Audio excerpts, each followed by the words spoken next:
Let's talk a little bit about the candidacy of Vivek Ramaswamy. He had a funny little interview where he was asked, why do people find you so annoying? Which is a really funny question because one of the big feedbacks about Vivek after the first Republican presidential debate was, man, this guy's annoying. He seems manic. Why is he so annoying?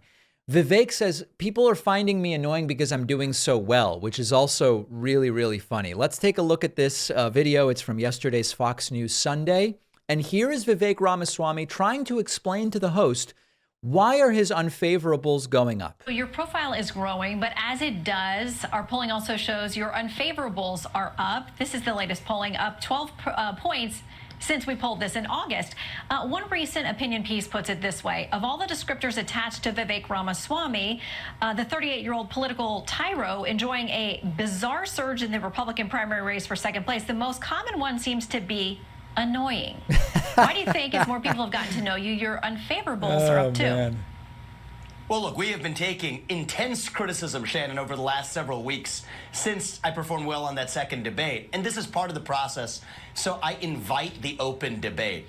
The reality is many people are annoyed by my rise and believe that a 38-year-old is too young to be U.S. president. Right. The fact of the matter is Thomas Jefferson was 33 years old when he wrote the U.S. Declaration If you're wondering how we're on Thomas Jefferson when she asked, why are you being found so annoying? It is a really good question to which I don't have an answer. of Independence. He also invented the swivel chair while he was out it, by the way. And so I think we need to revive that spirit. Yeah. And I believe, Shannon, it will take someone whose best days ahead. Yeah. Why do people find you so annoying? They're annoyed because of my rise. Now, let's be serious. I'm going to give you a bunch of different realities here. Number one, his rise is extremely modest. If you're looking at the chart I have on the screen and you see, wow, someone has just seen a huge rise in the last few months from 43 all the way up to now 57. Who is that? That's Trump. Trump is now polling better in the Republican primary than he has dating all the way back to July of last year. Okay, in the last 14 months, Trump is doing his best today. DeSantis is in the toilet, and Vivek Ramaswamy is bouncing between 6 and 7. Yes, he started at 1. Yes, he's gone 6 to 7 times that now, up to 6 or 7. But the rise that is claimed to be going on seems to have stopped about a month ago. Now, I also want to just be super upfront about something. MAGA Trumpists are not going to select as their nominee a minority. They're just not going to do it. It's not going to be Vivek Ramaswamy, and it's not going to be Tim Scott. Now, you might say, well, but David, they might select Nikki Haley, and she's a minority. She is a minority, and I agree that Nikki Haley, in my mind, actually has a better shot at ultimately being the nominee than Vivek Ramaswamy or Tim Scott or even Ron DeSantis.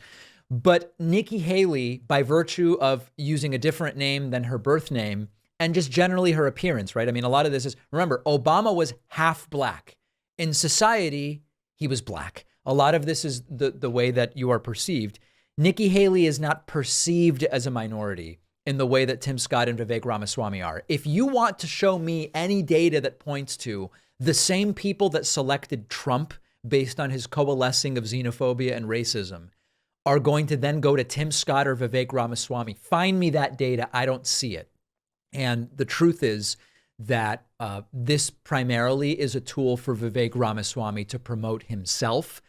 That's annoying and that's nonsensical.